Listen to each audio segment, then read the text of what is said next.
What is shaking? Welcome to the show.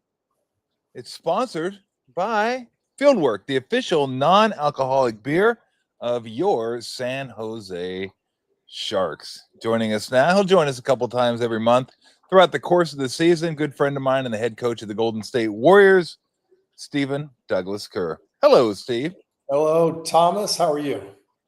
Good. Every time I look at that intro, I'm like, God, back when my body felt pretty good, I could bounce around and move around, not have to groan all the time. It's such a blissful time. Oh, man, I miss those days. I'm telling you. See, I have a theory, and my theory is when you were first started coaching here, your 12th, is this your 12th year now? 12th. Isn't that crazy? God, that's unbelievable. So when you were coaching here, you didn't get up a lot. You got up a little bit early on. Then the team was so good, and you didn't have a ton to worry about. So it wasn't like you got up and paced the sidelines. You get up a little bit more now, and you stay up a little bit more now. But my theory is like once you get up, it's too much effort to sit back down and get back up. So you just stay up. Yeah, and if I were to just sit, then it would be too much effort to get up because my back would be stiff at that point. Yeah. So there's no real good answer here, Tom. Can you get the super high throne that Phil Jackson used to have? Yeah, well, I think LeBron has it now. I think they just had it in the Lakers, in the storage room at Staples, because I see LeBron on that thing every game now. We got one of those. I love that Phil looked like he was about 7'9", sitting on the bench, just incredible. Sitting there, and clipping his nails, filing his nails. I mean, just talk about disdain. While the other team's going on a 13-0 run, you're like looking at the bench. We calling a timeout? Yeah. Hold on, I got a cuticle here. Let me get this cuticle, and I'll get to you guys in a second. That's right. Oh man! Probably, if you think about it, that's probably the height of NBA coaching arrogance. That move right there, probably going all the way back to Red Auerbach lighting up the stogie when the nothing touches that. Nothing can. Nothing. You're smoking inside.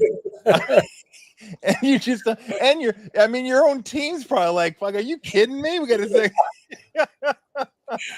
can you imagine you're getting your butt kicked? You're the other coach at the other end, and it's like a 20-point game with 2 minutes left. And you look down, and red just lights up and just starts puffing smoke in the air. Got the legs crossed. Yeah. Not even watching the game anymore at that point. Just like we're done. You guys what a wonderful time in sports that you could do that. Oh my god. Oh my gosh. Or we won't get into it again, but we've talked about the post game pressers and all that. It was a different era. No social media. It wasn't as big business, so you could do that sort of stuff. And I just think growing up, like the kids growing up nowadays are missing, if they're sports fans, they're missing so much fun that we used to have like nightly and watching stuff and highlights going, oh shit, he said that or he did that. Incredible. Yes. Earl Weaver and Tommy Lasorda. And Lou some Piniella. of the old school baseball manager, Sparky Anderson.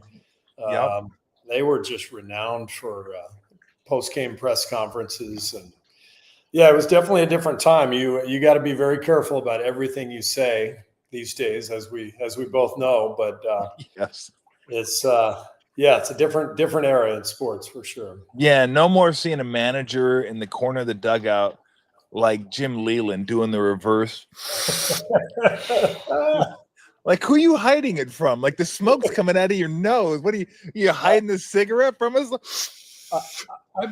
I may or may not have told you this story before, but when I was in with the Cavs in 1992, my fourth year in the league, we played the Celtics in the playoffs, and we're in Boston Garden, and I'm sitting on the bench where I was most of the time in those years, and all of a sudden I smell cigarette smoke, and I turn and I look, and Johnny Most, the Celtics radio announcer who had retired, he was had to be in his 90s at the time, and was in very poor health. He was in a wheelchair. right next to our bench. And I look down and I see him doing the Jim Leland, right? Like Jim Leland. Reverse. And we're playing in an NBA half, cigarette smoke. So there's a security guard there, and I go, "Excuse me, you think you could say something to him?" And he goes, "It's Johnny Most." Like, I guess we're gonna have to deal with the smoke. Incredible. I would have never thought, listening to him, that he was a smoker. No, I would have never thought. A little lefty over to the big fella over to the lefty. It's like, oh God, that voice. It's so funny too. It when you tell that story, it reminds me, because it's like he was in poor health, probably, maybe not, but probably due to smoking. It may have had some factor. It reminds me of the people that they remember they showed the old commercials, people that tried to get off smoking, got addicted to smoking, and they had the hole in their throat, and they would smoke it through the hole in their throat. And the best part was the smoke coming out. They'd blow the smoke without. and then you'd hear him talking, be like, "Give me another stick, give me another stick, Camel unfiltered."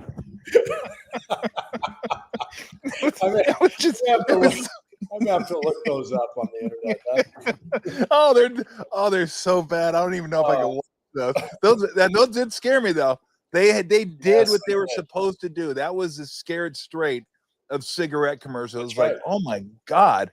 I mean, not only conveyed the message to you that if you smoked, you might end up with a hole in your throat, but the nicotine pull was so strong, you might just say, "Fuck it, I'm gonna smoke out of the hole in my throat." I'm doing it's so good.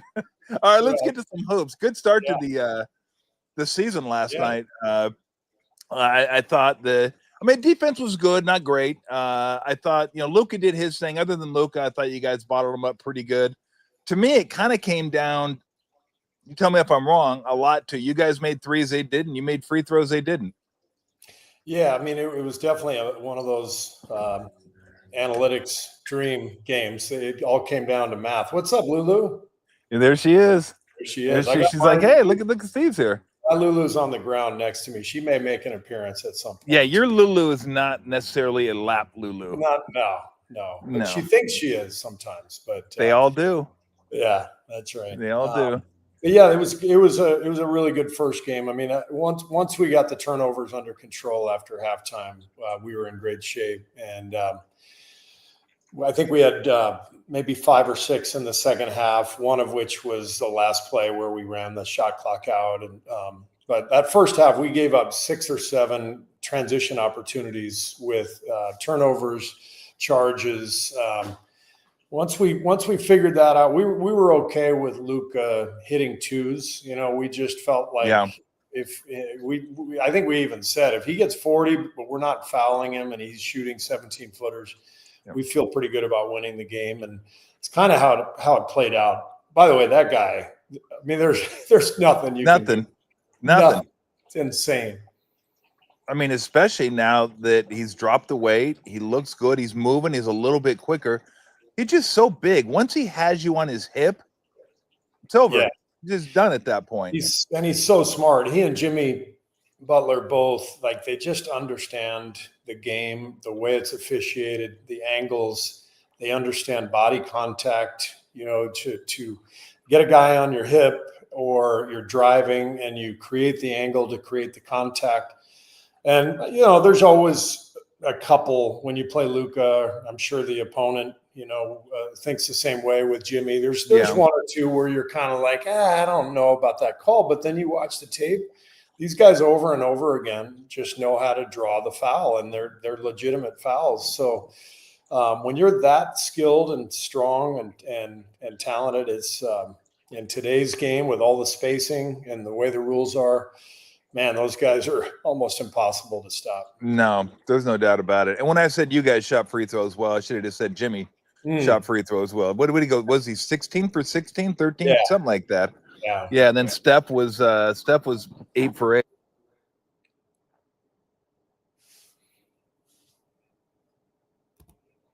Hold on, Tom. I lost you. You know why? Because Lulu hit the mute button. You know why you lost me? Because Lulu hit the button. Thanks, Lulu. And there she goes. Just that's what my animal. That's what my animals do. They just create havoc and then take off and leave. No, I was saying Jimmy knows how to create those angles, and by his pump fakes, he's really good at pump faking, which is an underrated skill. Pump fakes and pass fakes, underrated skill in the NBA. But he knows how to use all that to his advantage. And he knows what you're going to do. So then he just puts himself in a position to hit your body when you come forward. And he's so strong, he has a chance to finish too. Like, he has really mastered that art. Yeah, the footwork is incredible. You know, you hear coaches say, you know, he plays off 2 feet. It's probably more of a college thing. Most NBA guys are, you know, they like to play off 1 foot, jump in the air, make their decision. Yep. But playing off 2 feet has such advantages, you know, because you can get into the paint, you make that jump stop. And Jimmy is so strong, he gets to the spot, and then he's an incredible pump faker, as you said, so he gets people off their feet.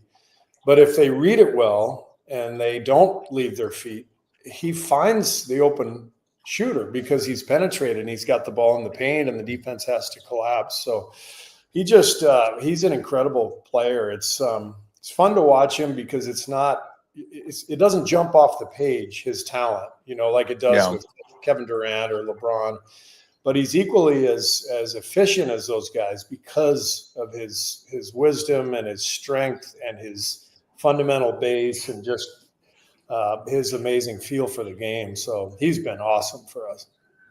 He's always stable. Like, he's never, because of his jump stop and his strength, he has that ability to stop and then make a decision. He doesn't have to, like, oh shit, I got to get rid of the ball because I'm going to travel if I don't. I mean, it's fun to watch him play. I mean, look, Buddy Hield hit some huge shots for you last night. I mean, he was fantastic, I thought. I mean, that's just Buddy, right? I mean, Buddy's going to show up, sometimes going to shoot it well, sometimes maybe not as well. But when he's open, I mean, that's what he's out there for, correct? Yeah, and I was thrilled to see it because he did not have a great preseason, although I was never worried about his shooting. I mean, shooters generally take a little bit of time to get going in camp because your legs aren't underneath you. And biggest thing with Buddy, and I've told him this a lot, is just he's got to take care of the ball, you know. And in that first half, we had all those turnovers that were keeping us from really, you know, opening up a lead. But Buddy's role coming off the bench is, you know, if he's open, let it fly. And he's a better defender than people give him credit for. But he's a great guy to have on the team because he just brings an incredible joy and laughter to the locker room every day. Loves to play, never misses a game, healthy every game, every night he's there for us. So what a great addition he was last year. Yeah, I forgot to are you going to be good this time? Okay, we're trying to do an interview here. Don't turn the mic off, okay? Good Lord. Something you mentioned that the last turnover was when you ran the shot clock out at the end of the game. And I immediately thought when that happened, I go, freaking Steve is like getting soft in his old age. That used to be when you first took over, you guys shot every single time because you're like, I'm not turning the ball over. Why should we turn the ball over? We're gonna get a shot up.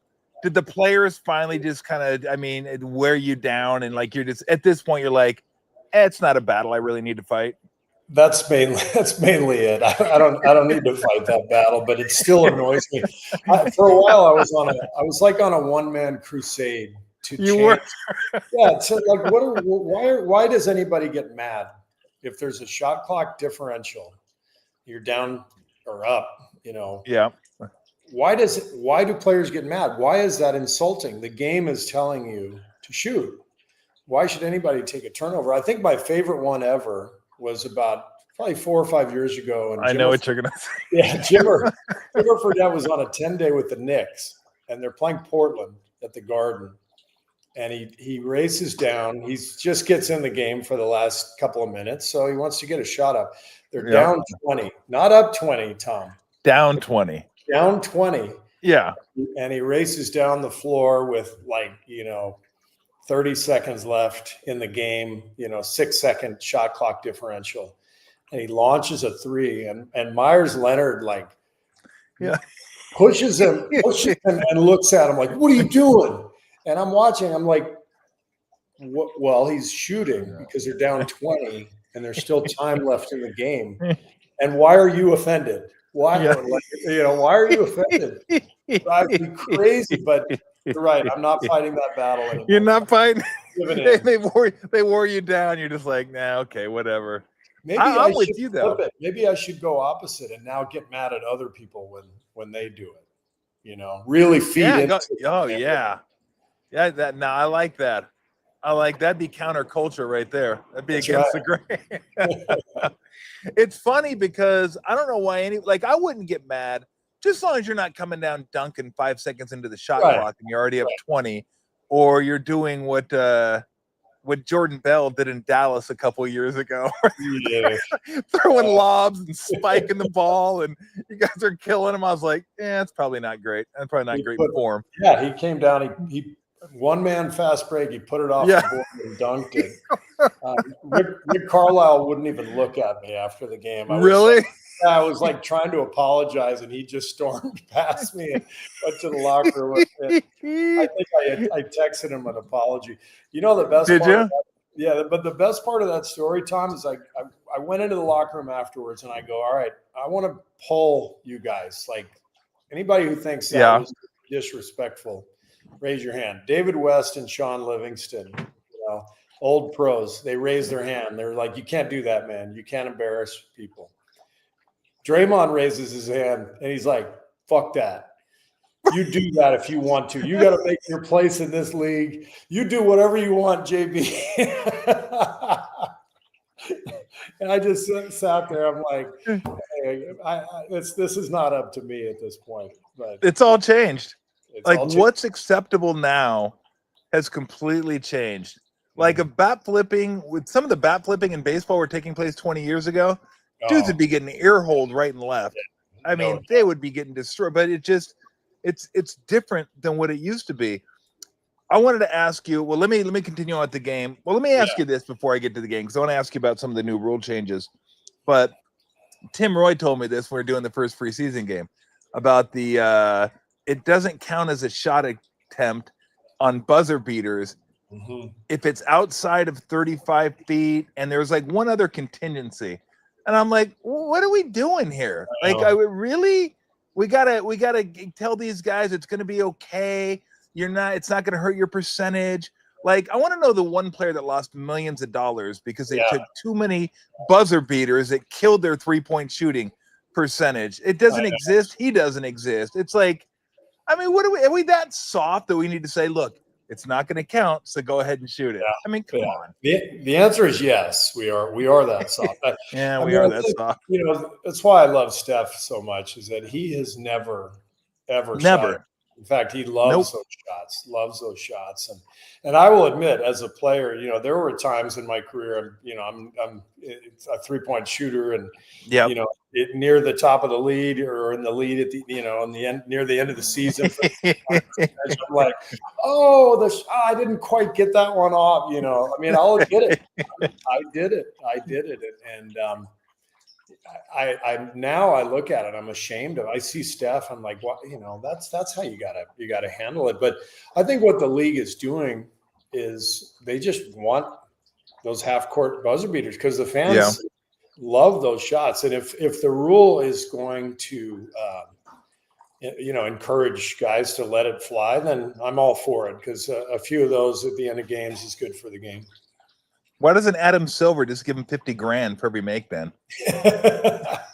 Money. If you make it, we'll give you $50K. Somebody else that I want to talk about last night was Kuminga. And look, I've told people this before. I'm not going to make my show, or when you come on, a referendum on Jonathan Kuminga every single night. It's just not going to happen. It's 82 games. We'll see what happens. I'm not going to overreact to one game, good or bad. But the one thing that jumped out to me last night wasn't the 3-point shooting. That's going to come and go, whatever. It was the rebounds. Yeah. It was the assists. It was the ball got out of his hands quick. It was he reacted to things quicker than he has in the past. If he reacted a half second slower, to that offensive rebound he got that led to the step 3 that put the nail in the coffin. Yeah.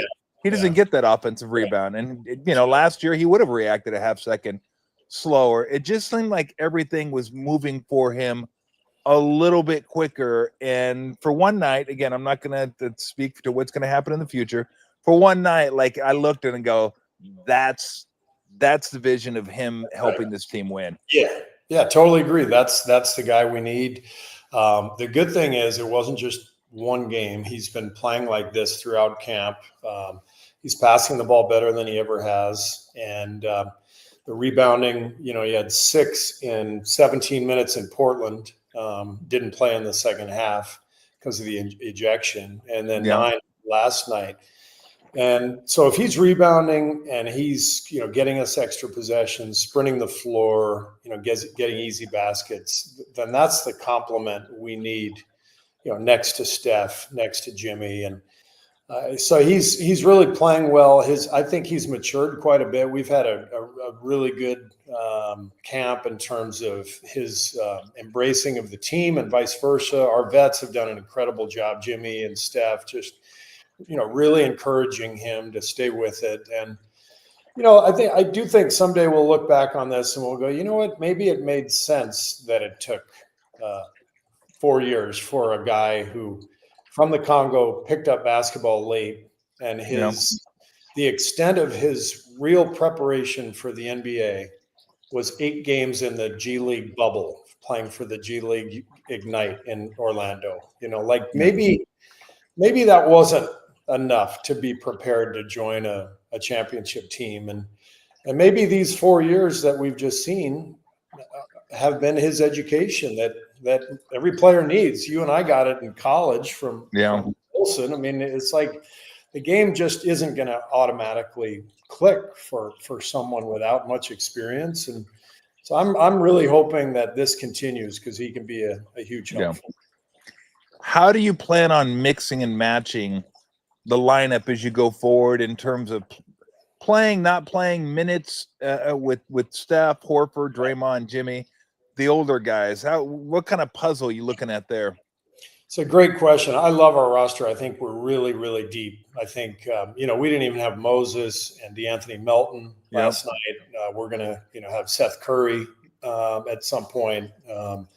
It's when you look at it, it's like we've got a lot of options. The tricky part is just the combinations. And, last night we started JK, Draymond, Jimmy. Not ideal in 2025 to put a front line like that together. It's not ideal to have Draymond play center against all the behemoths, for the next 82 games.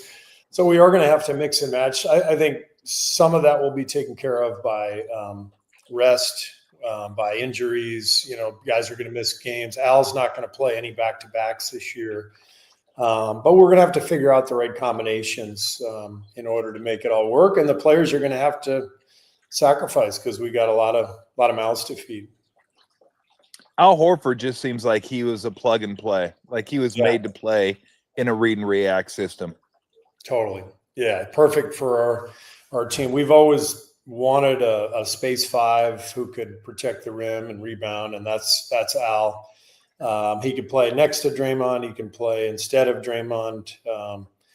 He can play with anybody really on our roster. So huge addition. The big thing with Al at 39 years old is we just have to try to limit his minutes and manage him over the course of the year. So if he's only playing 20 minutes a night, which is kind of the target, maybe a little bit more, it's hard to start him. And I really would like to have one of Al or Draymond on the court at all times, just for the defense and the rim protection. So we got a lot to sort through, but these are good problems to have because they're all good players. No doubt about it. All right, the other rule change, the high five, where you follow through and hit the hand. I was okay with that as is because I think after you release the ball, if you hit the hand, that to me is not a foul. The problem is the players started smacking the hand and really swiping at the hand. Yeah. And you're kind of asking the officials to use their judgment, which I'm not a fan of at all. Right. Like to make it as clear cut for the officials as possible. How do you feel about that? Because I'm kind of ambivalent. I get where they're coming from because guys were starting to hit the hand too hard, take shots at guys. But I also feel like if I'm just challenging a shot and I just happen to tick your hand after you release the ball, it's not affecting the shot at all. How do you see it? Well, I think what you just described at the end there is exactly where we came down with the rule. The coaches were all adamant. It was all 30 coaches were adamant that it had gotten totally out of hand. And the problem was not hitting the guy's hand after he followed through. The problem was guys were hitting hands before the follow through. It was literally like a five. And so you couldn't actually follow through on your shot, which totally affects the shot. And it's one thing if the shot is blocked first. If the guy hits ball first, then all bets are off, right? Yeah. But what was happening the last few years is guys were not getting the ball, but then the shooter wasn't able to follow through, affecting the shot. And then, as you said, the players took advantage of the rule. Guys like Dylan Brooks and Draymond were just like hitting the shooters forearm as hard as they could after the release. Somebody was going to get hurt. So I think the league did a great job with this, actually. Really taking their time over the summer to examine it. And they, like I said, they came to exactly your conclusion. Like if there's minimal contact after the follow through, it's not going to be foul. But if it's on the follow through, or if somebody winds up and clubs somebody, that's going to be a foul. That to me is the key. If I go to challenge your shot like this and my momentum takes me into your hand, but my hand's still like this, that's not a foul. But as soon as I do this, and then start coming like a volleyball spike, that should be a foul. That obviously should be a foul. And look, the officials will get all those right, and no coaches will be upset with the officials at all on any of those calls. I agree. I'm sure.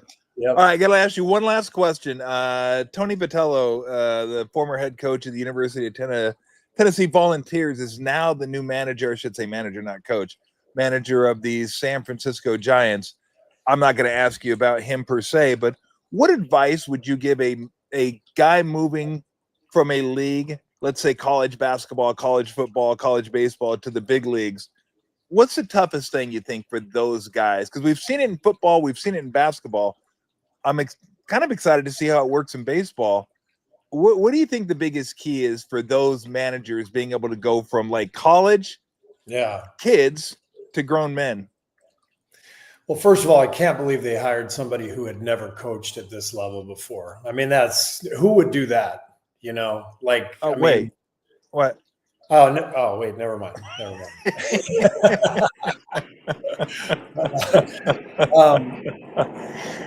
But you had played, and you'd been a GM. Like, I don't think he'd ever been around this league, which makes it more interesting. But still, I think what you say stands. Like, if you've never coached or been an assistant coach, I'm just wondering, what do you have to do to get everybody? Because ultimately, and I don't know if you agree with me on this, I tend to think most managers / coaches in baseball or basketball and football know their stuff. Like, they can draw up plays, they can do stuff. It's all about bringing everyone together and getting everyone to see a collective vision and making everybody feel like they're important to the journey and they're important to the team success, and kind of fostering that as you go. Like, to me, that's more important than like, here, give me a grease board, let me draw you up a play. So I'm wondering, in that light, what do you think the biggest key is for somebody that's never even been around the league? Right. Well, I don't know Tony. I look forward to meeting him, and I've read a couple stories in the last 2 days about what a brilliant job he did at Tennessee. I trust that Buster did his homework. Buster's brilliant himself, and I just think the biggest thing for any new coach is coming in with the right approach. In my case, that approach was giving respect to Mark Jackson, my predecessor, and the organization for putting together like a really good roster and team, and letting everybody know that, hey, we're building on what you guys already have here. I think the worst The worst thing you can do is come in and like, I'm changing the culture. I'm doing this. I'm doing that. It's my way. I think you have to respect what's there already. He's replacing Bob Brenly, who's been a brilliant manager. He's been in baseball forever. Everybody respects him. You come in and you honor the Giants' history. You honor Boach. You come in, and I think anybody in Tony's position who's been hired, I would be shocked if he didn't, approach it that way, because there has to be a humility coming into the job and a genuine respect for the people who were before you, because it's a hard job. No matter how you slice it, it's a really hard job, and everybody's going to do it their own way. But you want to respect the history before you even get started, and that's just your conversations with the players right away. That has to be covered. Did you come in? I don't know if this is true or not.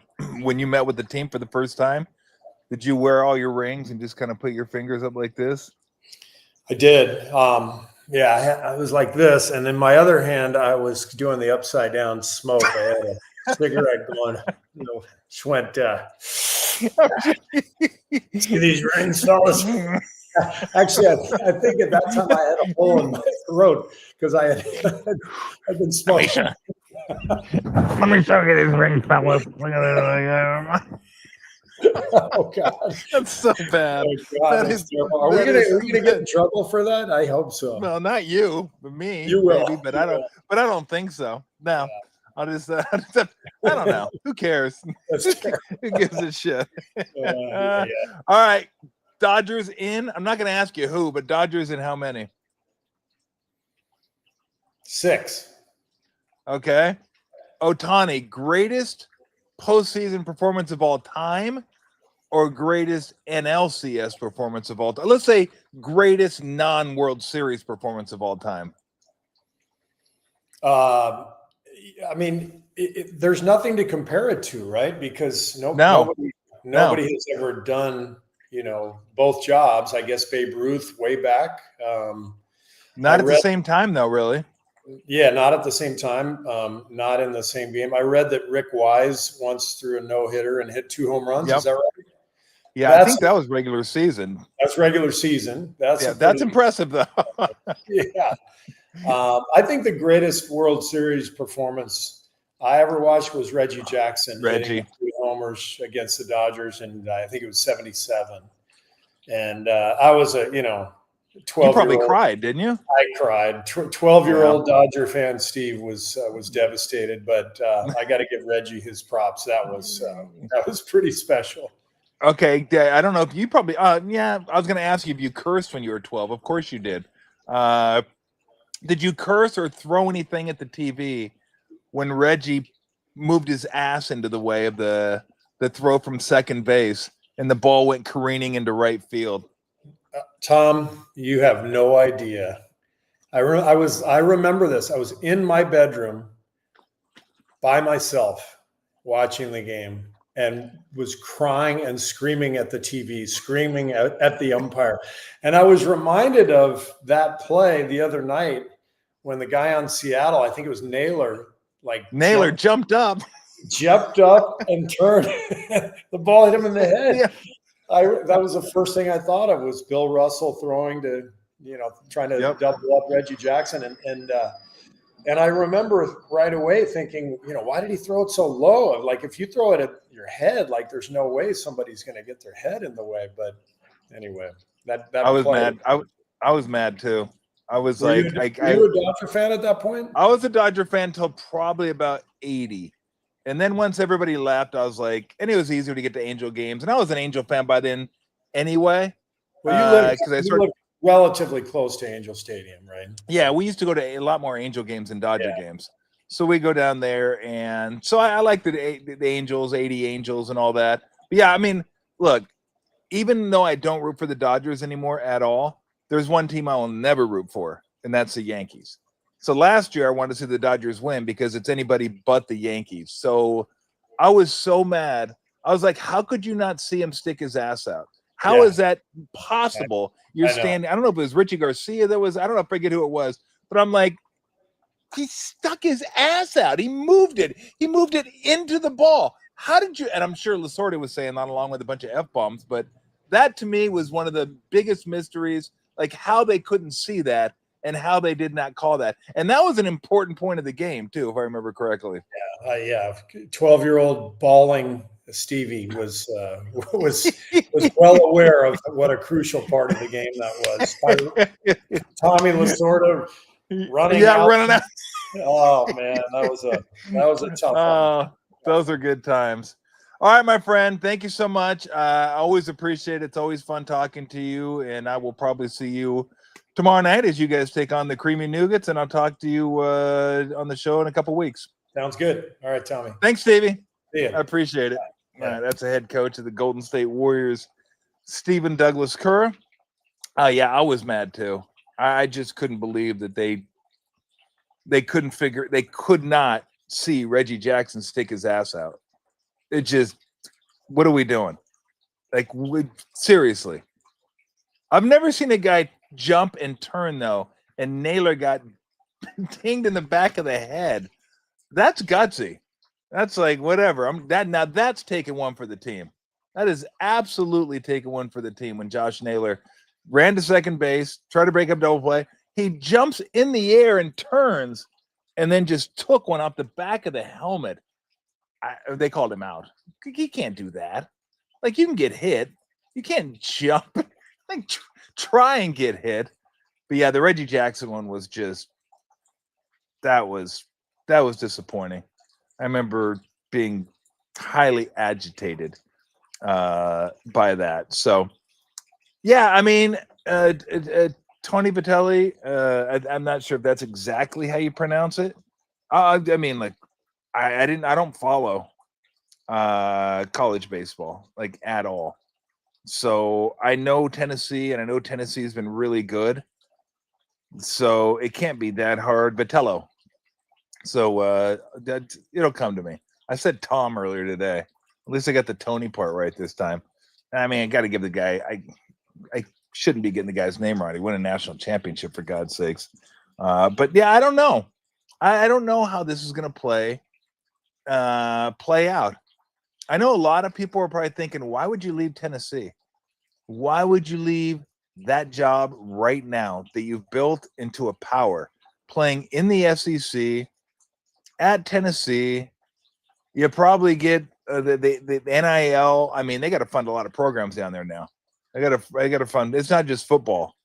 They got to do men's basketball. They got to do women's basketball and baseball. But the salary's probably really nice down there. He's got it going, like the machine's working. Why would you leave and come to the Bay? Why would you leave and come to California? I mean, you don't know the players. You don't know the league.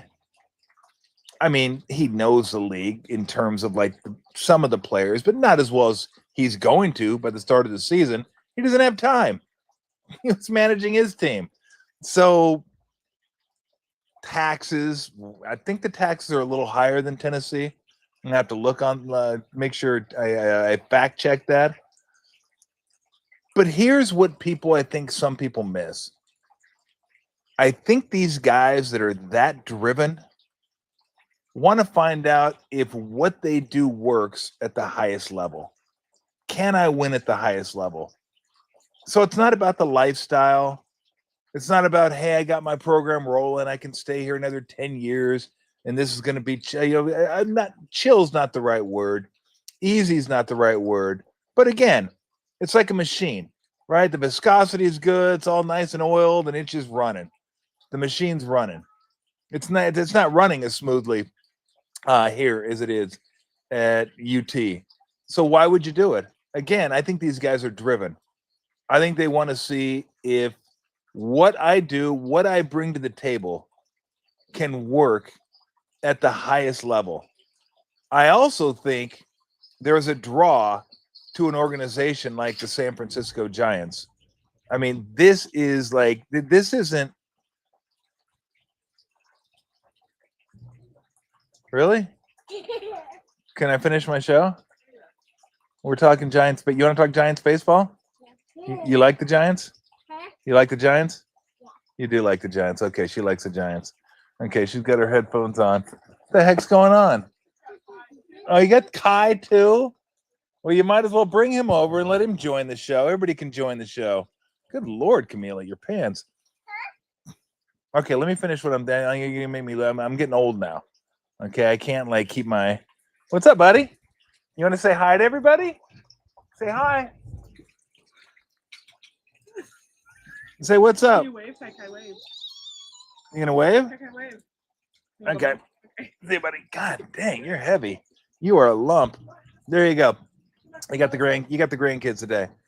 But I think there is that desire. Like if you're as good as these guys are, and you've succeeded at the level they've succeeded at, and the SEC is big time, and Tennessee is a big time program.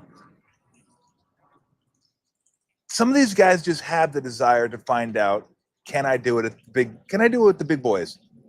Can I do it Major League Baseball? And again, I was talking about the Giants. Who are the big programs? Who are the teams that you look at and go, man, I would love to manage that team? Dodgers, Yankees, Red Sox, Angels, Cubs.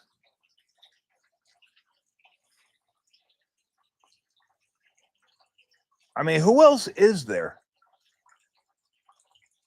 Because if the Giants aren't in that group, they're right below that group. Like, to me, Yankees, Dodgers, Cubs, Red Sox. I don't even know if I put Mets in there. I probably wouldn't put Mets. I'd probably put Giants ahead of the Mets. Cardinals. I mean, Cardinals is definitely one. You got a chance to manage one of those teams? And I'm sure, like, if I were him, make sure you get a contract that gives you enough time while you're here. That's like what Kyle Shanahan got and John Lynch got. They got a 6-year deal. They coached in the league, but they had never been the head coach, or John never been a coach or a GM or anything. But they got 6 years to kind of remake the team and do what they needed to do and not feel the pressure that you have to win right away. Now, this team, the Giants team, isn't that far off. They got to get the bullpen fixed. Everybody thought the bullpen was good. Bullpen's not good. It's got to get better next year. And again, cherish the core four. It doesn't work out that well that often. Eldridge, if he can be a guy, like I like Schmidt at second. I like him there. Adames and Chapman, you're set over there. They are what they are. If you want to bitch about them and say I'd like him to strike out too much. You don't need that. They are what they are. Okay. They're probably going to have an OPS 770 to 830, right in there somewhere. Hit some home runs, strike out a bunch, but they're good in the clubhouse, and that's a good deal. Ramos, he's in there. He'll be your left fielder. I like him to get a little bit better, but whatever. I mean, not anybody. You have a bunch of not perfect players out there. Jung-Hoo Lee in center field. I'm not sure who's going to play right next year. If Bailey can hit like he did the last half of the year last year, okay. But it can't be 197. It just can't. I don't care how good you are behind the plate. That's just not baseball. This isn't 1978, okay? Where your shortstop and your catcher can bat 194, and you're like, hey, we're good. We're good. Just play defense. We're good. Now, everyone's got to hit a little bit. And then, surprisingly, the pitching. I mean, the pitching, it's got to be an upgrade. Talked to Dwayne Kuiper today. He said they need 2 pitchers. And I agree with that. Unless Wisenhunt can be one of those guys, unless Birdsong can be one of those guys, if Roop can be one of those guys. And again, I liked Roop. But you look at the numbers, they're okay. They're like, nah, how sustainable was that? Not sure. Like, to me, the ERA was better than what the numbers told you. Is Verlander going to come back? Don't even know that. I mean, you got a top 2 that's really good. Webb and Ray. Got to have help. You can't expect them every single time to win. They're going to lose some games. They're going to have some bad games. So, but I don't think they're that far off. So it's not like Vitello is going to have a 3-year runway. Like, they're expecting this thing, like, It's on the runway and it's getting ready to take off and it's going to start heading up. Is it? Don't know. That's the expectations. Oh yeah, and how could I forget Devers? You get your bat, you get your middle of the order bat that they haven't had in quite some time. So it has the makings of a team that should be able to compete. It should. Will it? I don't know. What's the secret sauce? Not sure. That's what he's going to have to find out. That's what he's going to have to find out. But I don't think he is going to come in and you're going to see dramatically different numbers from guys. Like, they are what they are. They may change a little bit. He may have some strategical tweaks. I don't know. Do they steal more? Not sure. It's not like, hey, I'm here, Devers, steal. I mean, guys are kind of who they are. What's his philosophy, though? Will everybody buy in to the philosophy? Kipe said it today, and I totally agree. He's got to reach the veteran guys. Like, why should I trust you? Why should I believe you? And I think if you're genuine, you care about the players, you show them that you're going to work as hard, if not harder than them, to give them the best chance to succeed. I think ultimately that's the ticket. Because I have no questions about his acumen as a baseball manager. People say, well, it's a different game, pro, college to pro. Of course it is. But you're telling me a guy that won the championship at Tennessee, been in the postseason, I want to say 4 straight years, or 3 out of the last 4, something like that. And the program wasn't great a number of years ago. That guy's not smart? Of course he's smart. And dummies don't do that. So let's just assume that he's a smart guy and he knows what he's doing. So he'll figure it out. And you have so many coaches nowadays. It's so many coaches. So it's not just the manager or the head coach by themselves doing all this. Like, Steve Kerr has a huge support staff. They got a bunch of dudes that help him out. You get your defensive guy, your offensive guy, your player development guys, your behind the bench guys that are looking at challenges, but everyone's doing something. The old days when I played are gone, where it was Nelly, St. Jean, Nelly Jr., and Mike Schuler. Done. 4 guys on the bench, and Tom Abdenauer sitting over there doing all the training activities and making sure our flights were on time for the next day. I don't know how Tommy did all that, but that was it. It was like bootstrapping. It was 4 dudes. Okay, we're good. That's not the way it is anymore. These guys have more than enough help. So Tony Vitello is going to have the help he needs. What I would suggest is hire guys that have a bunch of experience, at least 2 of those guys, preferably that have been managers before, that get it, that understand it, that understand the pressures of being a manager, that know what you're going through. I think that's useful because after wins, after losses, through tough times, dealing with press conferences, having to deal with tough questions, you want a guy that's had to deal with that before. You want a guy that understands what you're going through. I don't want a bunch of dudes from Driveline that have no idea what I'm going through. Now, I'm not saying I don't want those guys on the staff. I do. I absolutely want those guys on the staff. I want the analytics guys on the staff. I want to try to take advantage of every little thing I can take advantage of. But I also want the experience. I also want the human factor that goes with managing. Because there's a lot of times these guys go through a lot of crap. And they feel like they're alone sometimes. Like, I lost the game. I did this. I could have won the game. I should have done this. I get it. And you need someone there to say, look, I know what you're going through. I've been there. I did this. Just blah, blah, blah, blah, blah, blah, blah, blah, blah. So I'm rooting for him. I think anything that's new is kind of fun. And this is kind of fun. Right? This happens in college basketball. Happens in college football. Where a football coach will go from college to the NFL. Maybe most famously Jimmy Johnson. They go from college to the NBA. I'm trying to think who's the best college coach that's coached in the NBA. Like a legitimate college coach. Larry Brown? Maybe? Larry Brown at UCLA? Is he maybe the best college coach to go from college to the NBA? I don't know. I'm not going to spend the whole show thinking about it, but it sounds pretty good to me. It sounds like it works. And I'm like talking a legitimate head coach, like a guy that coached college basketball for a number of years. And then all of a sudden, boom, you're in the NBA and you do well. And maybe there's somebody that's better than Jimmy Johnson. If there is, he's not coming to mind, and I don't think there is. I mean, Jimmy Johnson killed it at college, or killed it in college, and then killed it with the Cowboys. But this, never seen this before. The new trend in baseball is to hire players that Brad Stevens, yeah, that's a good one. Yeah, I like Brad Stevens, but he's not Larry Brown. Larry Brown's better. I don't know if he's better than Brad Stevens, but he has a championship. Brad Stevens doesn't. Brad Stevens has a championship as an executive, but not as a head coach. So, yeah, I don't know, but we haven't seen this before.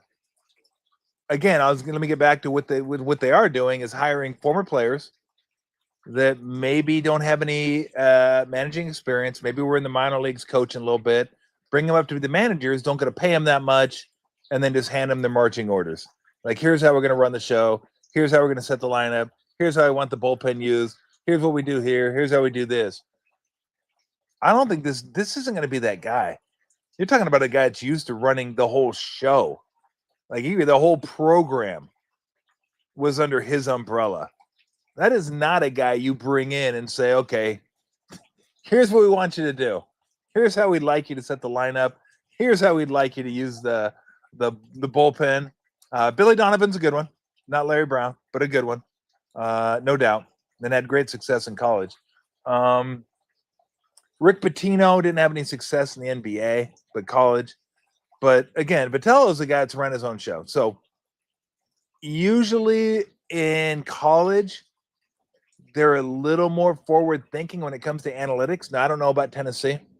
I don't know how big they were into analytics, how much of a driving factor analytics was. I assume at this point, everyone's into analytics at some level. It's just some teams are very secretive. You ask about their analytics, they're like, I really want to talk about it. Because there's some things that every team has, but other things teams weight differently than their competition. They don't want them to know about that. So I'm sure teams would love to see what Oklahoma City's analytics is up to. Get dudes that can play defense, that are really long, that are interchangeable. I didn't even get to that game last night. Oklahoma City plus 15 in turnovers last night. I think they forced 27 turnovers, committed 12. That's their secret sauce. Anyway, let me circle back to baseball. Let me circle back to Vitello. But I don't know. I mean, we always say we want something different. This is something different. And if you're a Giants fan, I think this is pretty cool. It could absolutely implode. There's a chance of that. We don't have any track record of this. It's like going to the racing track and trying to bet a maiden claimer. And you look at the form, you're like, bro, I got nothing. All I got is workouts. Am I going to bet this? Yes, I'm going to bet it. I'm at the track. I'm betting every race. You think I'm going to pass on a race when I'm at the track? Please. It's not going to happen. So we don't know. We don't know how other coaches have done. So we'll get a chance to see that next year, but I think it should be pretty cool. As far as the World Series goes, KD almost did have a Chris Webber moment. I was going to ask Steve this, because I've heard, if you saw the game last night, really, really fun game, the Oklahoma City Houston game, where OKC wins by a point in double OT. But Reed Shepherd, I don't know how that's going to work out. But so KD called the timeout, but it was a quick one. It was like, hey,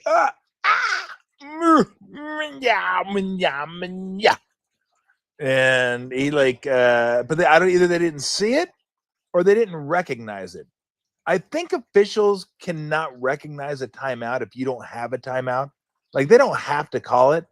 I'm not saying I'm down with that if that were the case. But as an umpire, you don't have to recognize timeout either. You can ask for a timeout and then go, no, bite me. get your ass in box and let's go. So, yeah, I don't know. But yeah, he tried. It's like, Şengün was great. Somebody today compared Şengün to like Jokic. I'm like, bro, he's not a poor man's Jokic. He's a broke man's Jokic. There is no comparison between Joker and Şengün. And I like Şengün. But please, the gap on that is as wide as the Atlantic. Maybe not Pacific, maybe Pacific. But there's like no comparison there. But Houston is long. You can see where they're going to miss a point guard. But my God, when they play that zone, Jabari Smith Jr., Amen Thompson, KD, Steven Adams, and Şengün, they eat up the whole damn court.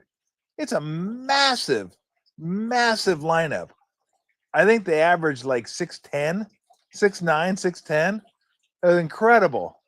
But they didn't have, they're not going to have Van Vliet all year. They didn't have Dorian Finney-Smith.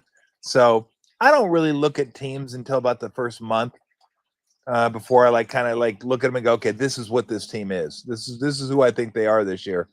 But we know who OKC is. And they didn't even have Jalen Williams last night. But they're just, they're the best team in the NBA. If they're motivated and focused, they're going to stand a real good chance to win again. I won't say they will win again. I think Cleveland's going to be really good too. Yo, Opie, I don't know, man. In the second half last night, I'd have rather had Şengün with that ball than KD. Şengün was killing it last night. Like, he was inside, he was outside, he was bringing the ball. Like, he was doing everything they needed him to do. And look, KD, my daughter asked me last night, what kind of team does KD fit into? I go, KD fits into every team. KD is going to be good with every team.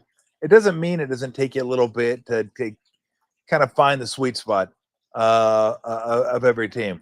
And he struggled a little bit in the second half last night, no doubt about it. But look, that's how great that dude is. Every shot he takes, you're like, oh, he's going to make it. Oh, he's going to make it.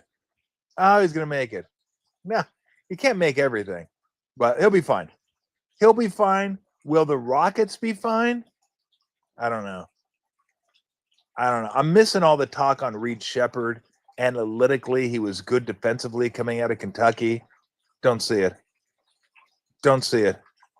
So, yeah. I'm not as worried about him on offense. I don't know. I don't know. Maybe Dorian Finney-Smith can play some point guard, but he's not really a point guard. You don't want KD running the offense. You want him catching the ball. You don't want him initiating the offense. Şengün can do it, but he's also a guy you want with the ball in scoring position. So, I don't know. That may be a trade deadline deal where they look for a veteran point guard to get. But that was a huge loss when they lost Van Vliet. And again, I won't get into OKC because they're really good. They're really talented. They're really deep. They really get after you on defense. They're really long. I don't know how many games last year I saw. The team they played outshot them. The team they played outshot them on threes. The team they played outshot them at the free throw line. But the Thunder had 10 to 15 more field goal attempts because they just keep turning everybody over. That's who they are. So, again, they're going to be really, really, really, really good. I hate to say it. I got the Dodgers in the World Series. I'll be pulling for the Blue Jays big time. I hope Vlad just continues to rake. Like, Vlad is incredible, and I hope Springer continues to rake. I don't know, Gosman's their guy. Trey Savage is, pitched really well. I don't know what they got in the 3-hole. Bassett looked good for an inning. I don't know if he was hurt or not. Maybe Bassett was hurt, but they certainly could use him. Use some innings out of him. But damn, I don't know how you compete against a team that puts the pressure on you offensively that the Dodgers do. And they haven't even been great offensively. Hell, Ohtani won the NLCS because he had one great game. He had one historic game, and he got the NLCS MVP. What does that mean?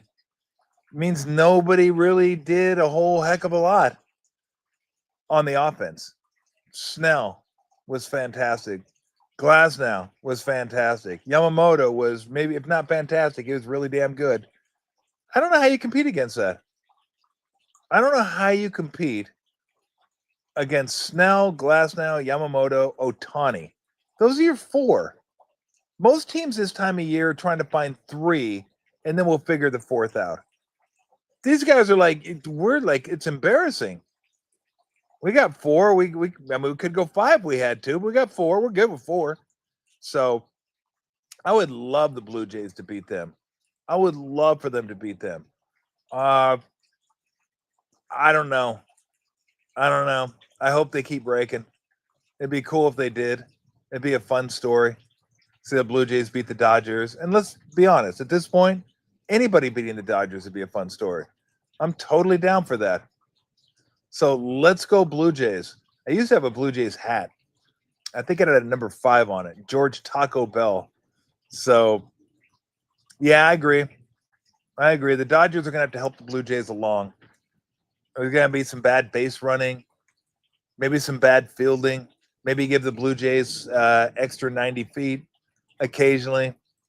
Get into that bullpen. Yeah, you're absolutely right. I ain't taking them. I'm not going to bet the Blue Jays. Hell no. But if I had to, I would, just because I'm not betting on the Dodgers. But yeah, I think you're right. I think if both teams play clean baseball, it's Dodgers in 5, maybe in 5. How many games they lost in the playoffs? 1. I think the Phillies beat them once, right? So that would put them at 9-1 in the playoffs. So there you go. Find a way to get to the bullpen. And that's a problem. The pitchers have been so good, they're going 7. So you only need 1 bridge inning, and then you get to Sasaki, who's, he showed a couple vulnerabilities here and there. But that's your guy that you paid hundreds of millions of dollars to be your 5th starter. That's how deep they are. They got a guy they paid tons of money to who wasn't great this year, but whatever. You can see the stuff, right? I mean, the fastball and the splits, like, good night. Yeah. Here we go again. Dodgers. God. Just not a fan. Better than the Yankees, but not a fan. All right, everybody, we'll be back, I think, tomorrow. I think Steve Young's going to join us tomorrow. Be like a banger of a 48-hour period.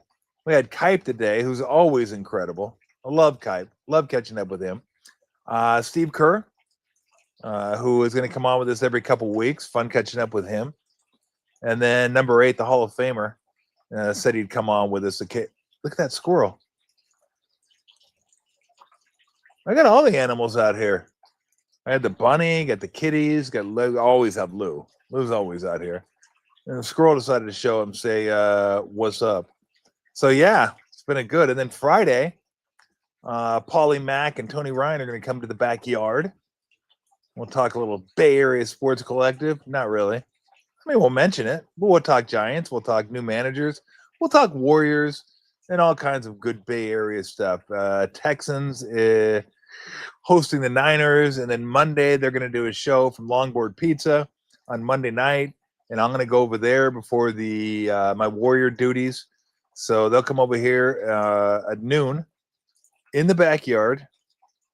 We have our hands full. We got to have a 3-person setup. Never done that one before. That'll be interesting. I'm not even sure how they're going to do that. They'll figure it out. Max and Daniel will figure that one out. And so, but I hope you guys enjoyed the day. It's been a fun day. It really has. And we also want to thank Fieldwork, the official non-alcoholic beer of the San Jose Sharks. This most definitely is not non-alcoholic. This is a best and last, and this is my best and last Oktoberfest beer I have. So I might need to grab a few more of these, because once the Oktoberfest beers are gone, they're gone. You don't get them until next year. It's like the pumpkin spice lattes. Although they've kind of fucking extended that out, haven't they? They've played that up a little bit. Like it's pumpkin spice latte season. Yeah, for fucking 3 months. It used to be like 2 weeks, maybe 3. Now it's 3 months. They're like, yeah, let's go and run this thing through Thanksgiving.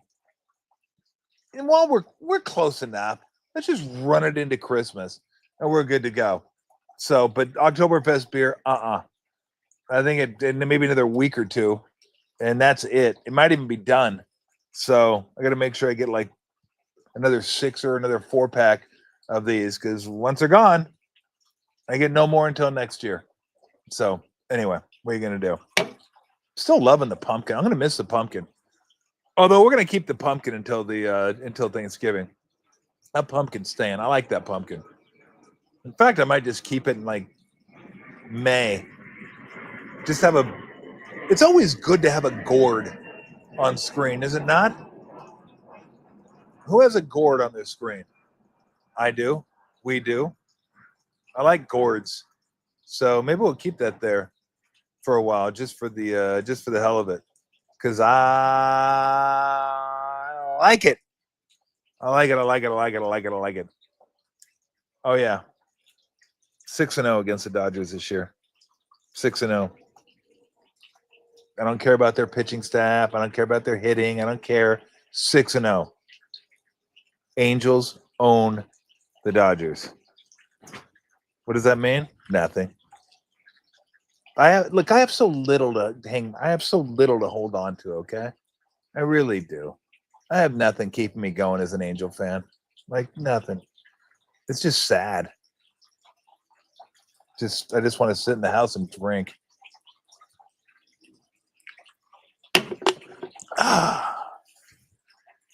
Got nothing to look forward to either. Kurt Suzuki, I guess. I like catchers as managers, but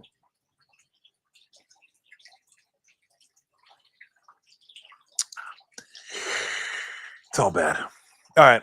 We'll see you guys tomorrow. Thanks for stopping by, and thanks again to Fieldwork. Love Fieldwork. I love Fieldwork. You should love Fieldwork. Stop on by.